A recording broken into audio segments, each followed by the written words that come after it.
आज की कहानी है ढाबे वाली आंटी। ऐसी ही रोचक कहानियों के लिए आप मेरे चैनल को सब्सक्राइब कीजिए। जी वो खाना मिलेगा क्या? प्रमोद ने सकुचाते हुए उनसे पूछा। नए आए हो ना, ढाबे में खाना नहीं मिलेगा तो और क्या मिलेगा? उनकी अनभी आंखों ने उसकी संकुचाहट को पढ़ लिया। क्या लाऊं? उन्होंने पूछा। जी बस ये लोग जो खा रहे हैं, मतलब दाल रोटी।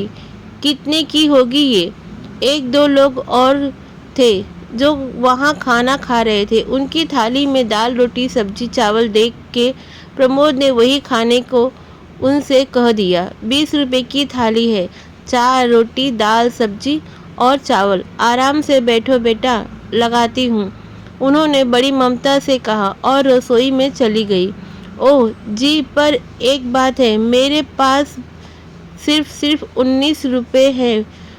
प्रमोद बड़ी शर्मिंदगी से बोल पाया। कोई नहीं, बाद में दे देना।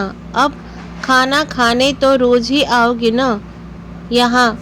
उन्होंने जाते जाते मुड़ के मुस्कुराते हुए वात्सल प्रेम में डूबी आवाज़ से मुझसे कहा। जी जी ठीक है, वह चैन की सांस लेते हुए बोला। उसके बाद खाना खाया और पैसे देकर वह अपने कमरे पे आ गया। एक गरीब माँ बाप का होनहार मगर बहुत शर्मिला बेटा प्रमोद यहाँ लखनऊ में आगे पढ़ने आया था। सेक्टर क्यू के पास बेलीगारद में एक सस्ता कमरा लेकर रह रहा था। आज उसका पहला दिन है। बेलीगारद चौराहे, वैसे ये है तो तिराहे पर। इसे चौराहा क्यों कहते हैं किसी को नहीं पता। इसी चौराहे पर यह आंटी का ढाबा है। ढाबा क्या है, सड़क किनारे बने एक छोटे से मकान के निचले हिस्से में एक महिला, जिन्हें सब आंटी कहते हैं, मोनू में सिर्फ 2 आइटम वाला ही ढाबा चलाती हैं। ढाबे में मजबूर मगर मध्यम लोग ही खाना खाने आते हैं, जो सस्ता खाना ढूंढते हैं। इसीलिए ढाबे की हालत और उसकी कमाई में से कौन ज़्यादा खस्ता हाल है ये कहना ज़रा मुश्किल है। अगले दिन प्रमोद फिर जाता है ढाबे में। आंटी उसे देखकर मुस्कुराती है, वह भी हल्का मुस्कुराता है। शायद कल के बाद से थोड़ा सा आत्मविश्वास आया है। उसने कहा, आंटी खाना लगा दीजिए, पर आपसे एक विनती है, आप थाली से एक रोटी कम कर दीजिए, क्योंकि मेरे पास 19 रुपए से ज़्यादा खाने के पैसे खर्च करने को नहीं है। उसने सोचा खाने से पहले ही साफ साफ बता दिया जाए। हालांकि बजट 20 रुपए का था, पर 1 रुपए रोज़ बचा के जब छुट्टियों में घर जाऊंगा तो अपनी माँ के लिए कुछ उपहार ले जाऊंगा। ये सोच के प्रमोद ने यह नीति अपनाई थी। ठीक है, बैठ जाओ, अभी लगाती हूँ, कहकर वो रसोई घर में चली गई। एक तरफ की दीवार से लगी मेज कुर्सी पड़ी थी और दूसरी ओर एक दीवार पे जमीन से करीबन 2.5 फुट ऊंचा एक प्लेटफॉर्म बना था, जिस पे चूल्हा बर्तन इत्यादि रखे थे। बस वही रसोई थी। आंटी का कद बहुत छोटा है, जिसकी वजह से रसोई का प्लेटफॉर्म उनसे थोड़ी ज़्यादा ऊंचाई पे पड़ता है और उन्हें खाना बनाने के काम में काफ़ी कठिनाई आ रही है। थोड़ी देर बाद वो खाने की थाली ले आई। अरे, आप तो इसमें 4 रोटी ले आई।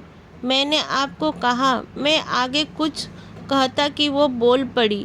देखो बेटा, मैं एक बूढ़ी अकेली औरत बस इसलिए ढाबा चलाती हूँ कि तुम लोगों के साथ मेरी भी 2 रोटी का इंतज़ाम हो जाए।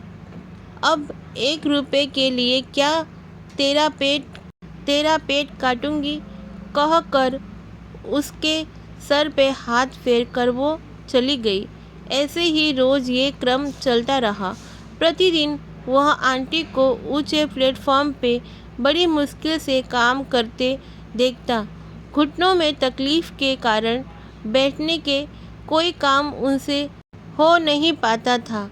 खाना खाता, 19 रुपए देता, कुछ हल्की फुल्की बातें उनसे होती। बस ऐसे ही कुछ महीने बीत गए और फिर आज के दिन वो काफ़ी देर से ढाबे पे आया। अरे, आज बड़ी देर कर दी तूने, सब ठीक तो है? बैठ, मैं खाना लगाती हूँ। आंटी की आंखों में चिंता थी।